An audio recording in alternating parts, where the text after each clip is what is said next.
3 years had passed since cancer took Carmen from us. Not a day went by that I didn't feel the absence in our small family. I'd spent 15 years working financial crimes at the FBI's Chicago field office. But when Carmen passed, something in me broke. Chicago's cold wind now carried only painful memories of hospital visits, of sleepless nights by her bedside, of Izzy clinging to her mother's hand and asking questions I couldn't answer. It wasn't just grief. It was suffocation.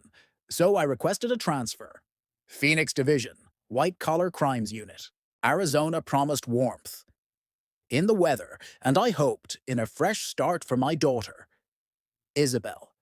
Izzy to everyone but me, was 11 years old and carried more courage than most adults I'd interrogated. She had Duchenne muscular dystrophy, a progressive muscle condition that made walking hard and distances harder. But she faced each day with a brave smile and questions like, "What's for breakfast, Dad?" as though life hadn't taken enough from her already. We found evergreen estates in Paradise Valley after careful searching. The schools were excellent. The sidewalks were wide. Every home was one story, and the community pool even had a chair lift.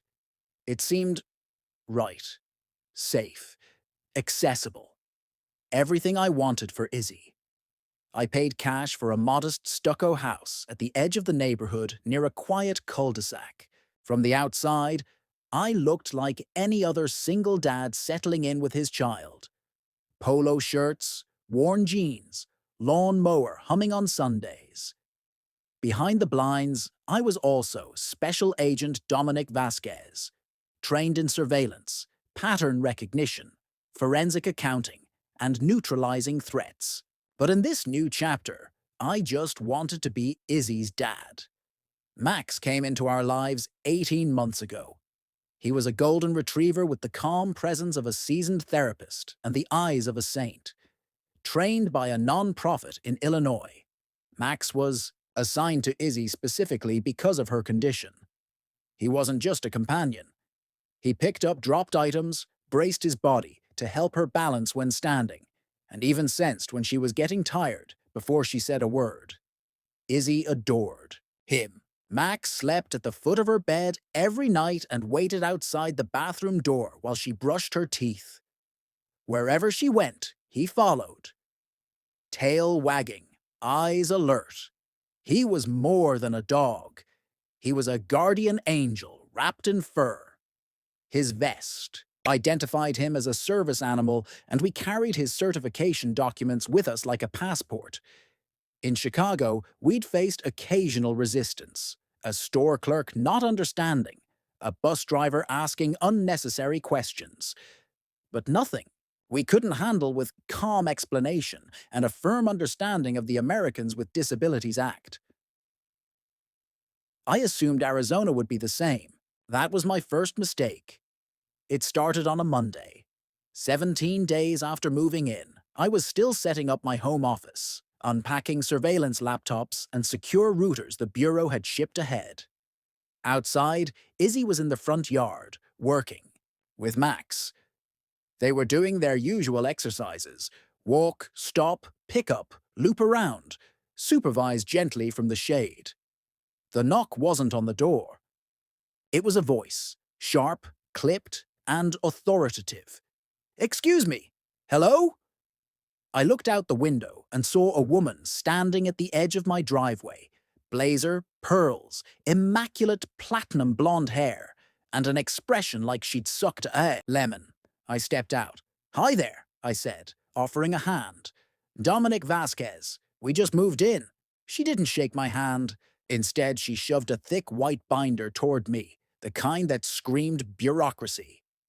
"Section 12, Paragraph 4, she declared. "No pets of any kind are permitted within evergreen estates. That includes dogs, Mr. Vasquez." I glanced at Izzy, who had frozen mid-step with Max at her side. Her eyes were wide, her mouth beginning to tremble. "He's not a pet," I said carefully. "Max is a service animal. My daughter has a disability." He's protected under the ADA and the Fair Housing Act. Meredith's expression didn't shift. Everyone says that now. I'll need to see documentation by tomorrow, or there will be a $500 fine. Increases by $100 every day until resolved. Max helps me when I fall, Izzy said quietly, clutching his harness. He picks up my toys when I drop them. Meredith barely glanced at her. Rules are rules, young lady. This is a premium community, not a petting zoo.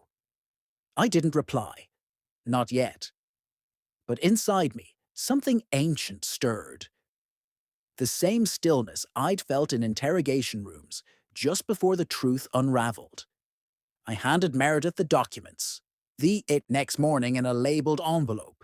Max's training certifications, Izzy's diagnosis from her neurologist, letters from her physical therapist, and a copy of federal ADA guidelines.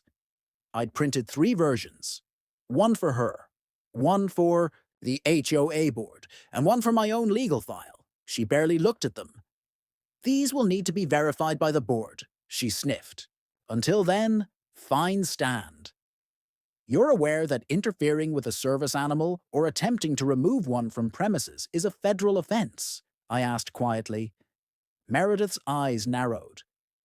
I'm aware of our community standards, Anji walked away with the envelope clutched like it was radioactive. That night, I created a new folder on my encrypted FBI laptop. Case file, HOA harassment. I didn't name names, not yet. But I had a feeling I'd need it. Over the next 2 weeks, the citations began piling up like snow. The timestamp claimed 8:12 a.m. Max had been in our backyard at the time. I'd watched him through the kitchen window. Still, a $150 fine. We were cited because Max's bright red mobility harness, medical equipment, was hanging neatly on a hook inside the open garage. $200. Max never barked unless someone approached Izzy too quickly. I suspected the witness was a friend of Meredith's who lived 4 doors down. Each citation included an appeal process that involved printing forms, submitting notarized letters, and attending HOA meetings held on weekday mornings. When most residents worked, it was a war of attrition designed to exhaust and humiliate. Izzy started asking questions. Why does the lady hate Max? Did I do something wrong? And every time she asked, I smiled gently and told her no. But inside, I started preparing. Meredith was used to scaring off new families. She had no idea the person she picked a fight with could build federal cases from tax forms and subpoena records with a signature, and the next time she crossed the line, I'd be ready.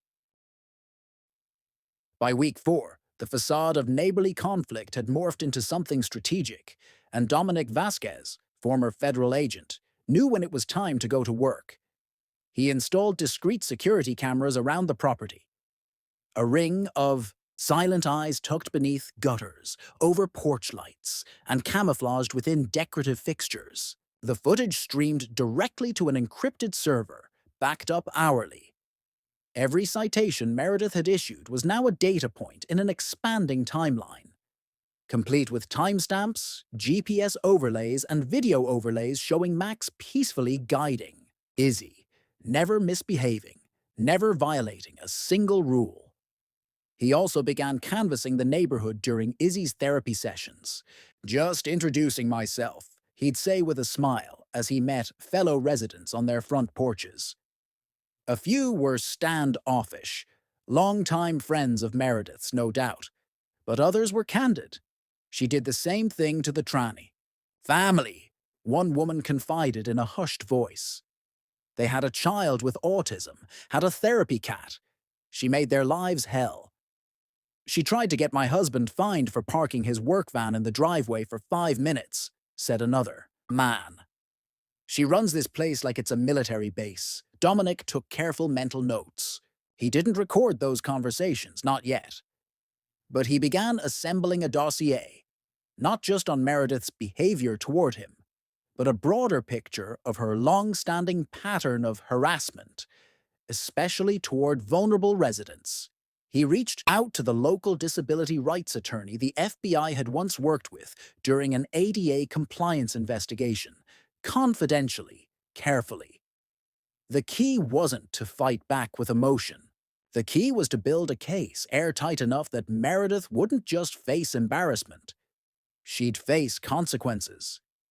Izzy stopped smiling when she walked Max. It was subtle at first, her posture more hunched, her eyes scanning for that silver. Lexus Meredith drove. She started asking to stay inside more. Refused her usual laps with Max around the cul-de-sac. One afternoon, Dominic found her in her room with the lights off. Max curled tightly beside her on the floor. "Are we the bad guys?" she whispered. His heart shattered, but he kept his voice steady. "You're the bravest girl in this entire neighborhood. Max is your helper, and we don't ever apologize for needing help." Her grades slipped. She had trouble concentrating during her online lessons. At night, she asked him to double lock the front door. When she thought he wasn't looking, she cried while brushing Max's fur, whispering apologies into his ear. It wasn't just harassment. It was psychological warfare. And it was breaking his little girl. That was the moment Dominic stopped collecting evidence just for defense. He now had a mission. On a Thursday morning, a thick envelope appeared on Dominic's doorstep. Inside, a formal notice signed by Meredith Harrington and one board member, David Sloan.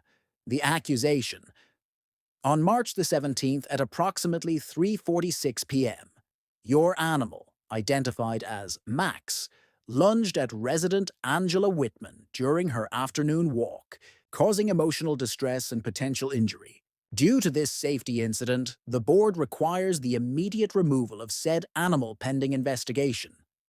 Dominic checked his cameras. At precisely 3:46 p.m., Max was asleep beside Izzy in their living room while she watched cartoons. Angela Whitman had walked down the opposite side of the street, talking into her phone, completely unaware the dog was even indoors. This wasn't a misunderstanding. It was a deliberate lie, one designed to trigger HOA bylaws under a safety clause. If Max was considered a danger, even federal protection wouldn't automatically shield them.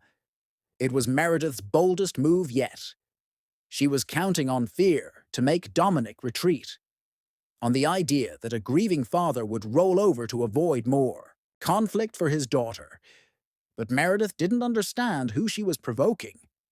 The call to attorney Linda Rayburn lasted 40 minutes. She listened carefully as Dominic outlined everything: the fake citations, the refusal to honor ADA protections, the fabricated attack claim, and the emotional impact on Izzy. "You have a rock-solid claim under both the Fair Housing Act and the ADA," she said. "Retaliation against a resident for asserting a disability right is illegal. This goes far beyond harassment. It's systemic discrimination." She advised filing a complaint with the Arizona Attorney General's Civil Rights Division and the U.S. Department of Housing and Urban Development, HUD. Dominic filed both within the hour. By the end of the week, HUD had acknowledged the case. An investigator would be assigned within 30 days, and Meredith would be legally prohibited from enforcing any action against Max while the investigation was active. Dominic printed the letter and delivered it in person, standing tall on Meredith's pristine porch, in full view of her security camera. She opened the door with her usual glare. "Back again?" He handed her the envelope. "You've been served. Next time you have a complaint about my daughter's service dog, try calling the Department of Justice." He turned and walked away, leaving her frozen in the doorway, her perfect mask beginning to crack. The next wave wasn't subtle. Trash cans, left too long at the curb. Fined. A decorative wind chime near Izzy's window. Violated noise policies. Fined. A patch of grass that hadn't grown properly yet. Curb appeal degradation. Warning issued. One morning, Dominic found a folded letter in his mailbox. No stamp, no signature, just typed words on generic printer paper. Some neighbors are concerned your presence is lowering property values. You may want to consider selling or relocating before official action forces it. He scanned it into his FBI laptop, ran pressure analysis, no fingerprints, but the printer ink revealed an unusual defect in the O letters. A slight tilt. It wasn't enough to trace yet, but it was the first clear sign this wasn't just about policy anymore. It was personal, coordinated. Meredith wanted him out permanently. But Dominic had faced international fraud rings and corrupt CEOs. He wasn't going anywhere. It was just after 9:30 p.m. when Dominic heard the soft knock. Max lifted his head from Izzy's bed, but didn't bark.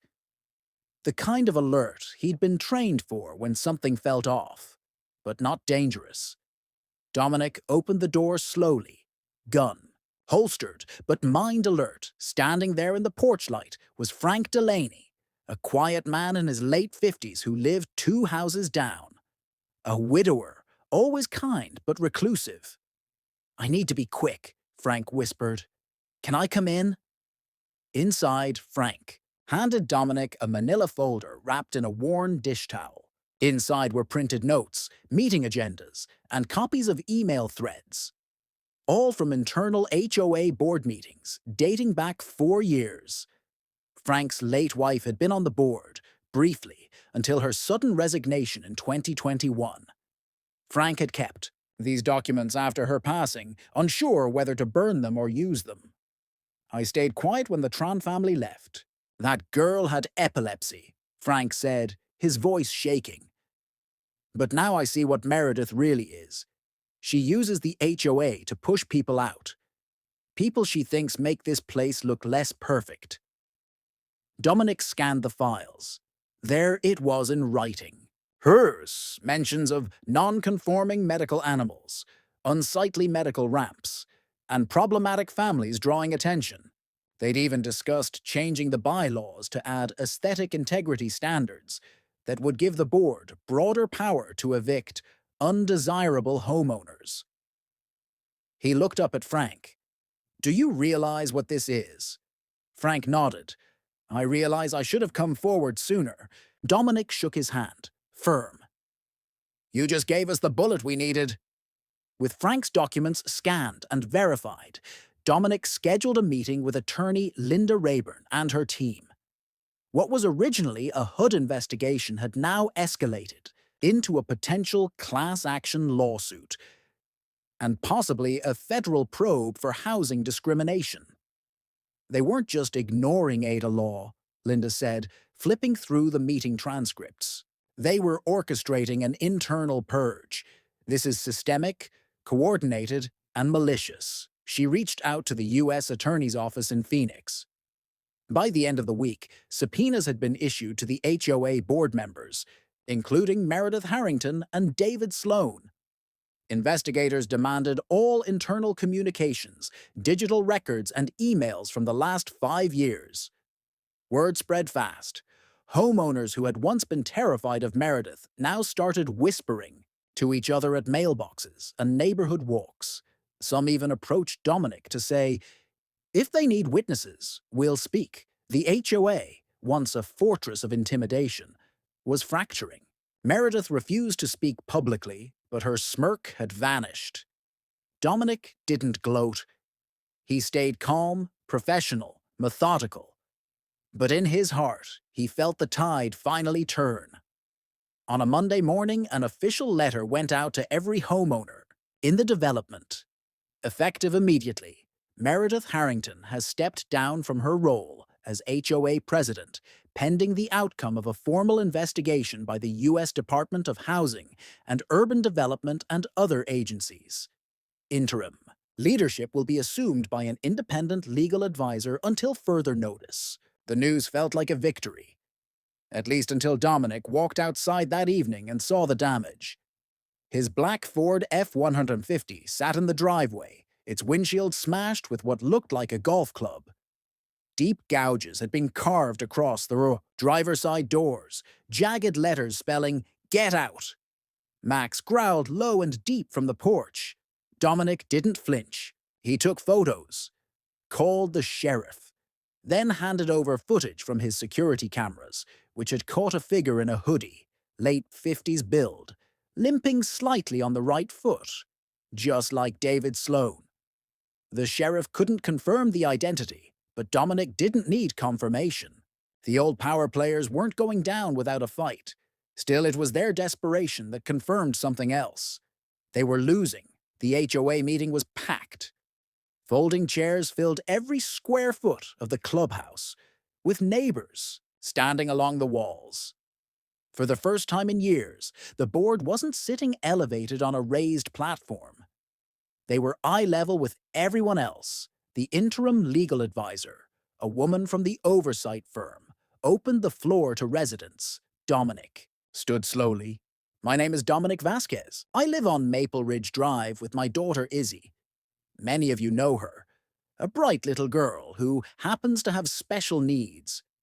Her service dog, Max, helps her breathe at night and keeps her from fainting. You may not know this, but for the last 2 months, we've been targeted by members of this board who saw her disability not as something to support, but something to eliminate." He held up one of the meeting documents. The line about non-conforming families. Gasps filled the room. Some shook their heads. Others hung them in shame. Then a woman in the back stood. "My son has Down syndrome. Meredith fined us for a wheelchair ramp we installed. We had to remove it." Another man followed. "My wife uses oxygen tanks. We had to pay $300 in violations just because we parked closer to the house." One by one, residents stood, each telling their own stories of quiet intimidation, of shame, of the unbearable pressure to hide their medical needs. The room wasn't angry, it was grieving. But with every voice, the healing began. The lawsuit moved quickly. With overwhelming evidence, dozens of resident testimonies, and federal backing, the case against the HOA board members resulted in a landmark civil settlement. Meredith was barred from serving on any community board again and faced a separate DOJ complaint for disability-based harassment. The HOA had to pay restitution to affected families, including Dominic and Izzy. The neighborhood bylaws were rewritten under government supervision, ensuring ADA and FHA protections would be baked into the foundation. News outlets came calling. Articles ran headlines like "Disabled Child Service, Dog Sparks, HOA Reckoning," and "Arizona Father Topples Corrupt HOA Machine." But Dominic declined interviews. He never chased the spotlight. He only cared that Izzy could walk Max again with a smile. That spring, she drew a picture of their house in art class. Max on the porch, Dominic waving, and a big red heart over the roof. "We're safe now," she said softly when she showed it to him. Dominic smiled, tucked the drawing into a frame and whispered, "We are."